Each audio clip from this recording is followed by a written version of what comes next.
Hey guys, welcome back to episode 15 here at MCrider.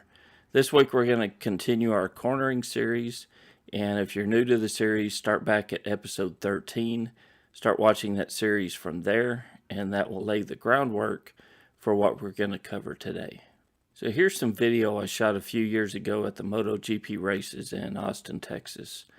Now here's one of the top motorcycle riders in the world rounding a corner. And what do you notice about his technique? Here's some other guys doing the same corner in the same race.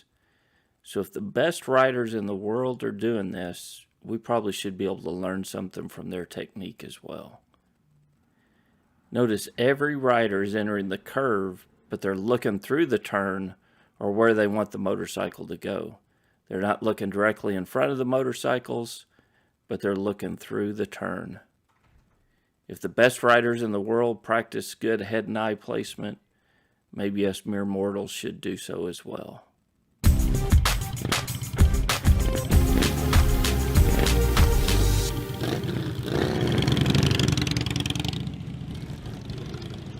Having good head and eye placement is one of the most critical aspects of turning a motorcycle.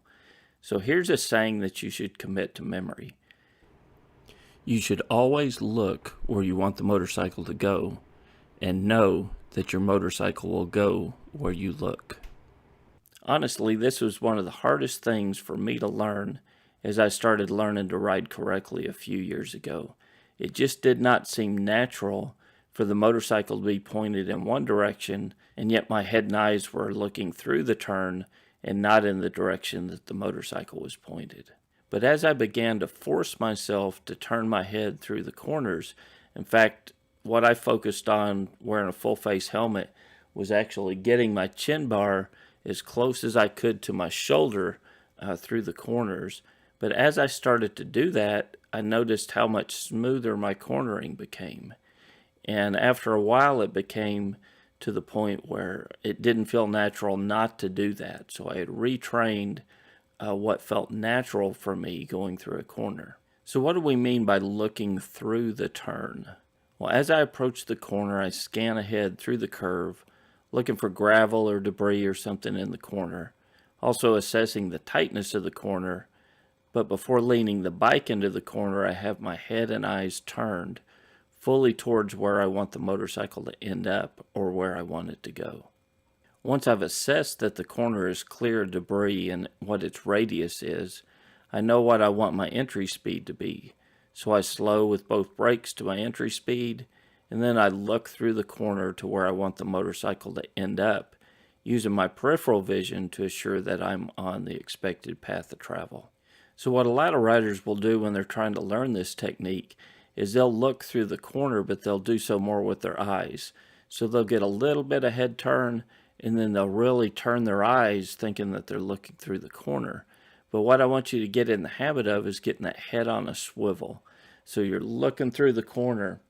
You're physically turning your head. In fact, I tell a lot of people, point your nose in the direction that you want the motorcycle to go. So head on a swivel, fully turn through that corner is what we're talking about when we say turn your head through the corner. So not only will this technique make your cornering a whole lot smoother, but you'll be able to see hazards in the road a lot quicker too. Go back and watch episode 8. Had I not had my head and eyes turned through that corner, I probably would have been involved in a serious accident. So go back and watch episode 8 and you'll see the potential benefits of turning your head through the corner. So start practicing turning your head through every corner. Before long, it won't feel natural not to turn your head through the corner.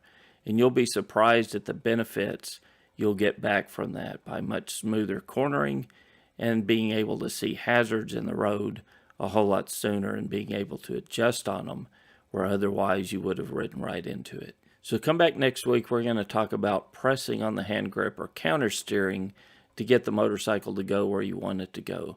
So that will continue our cornering series. So far we've covered slow and look. Next week we're going to cover press as we continue to cover the fundamentals of cornering a motorcycle. So this is Kevin with MCrider. Guys, we'll see you on the road.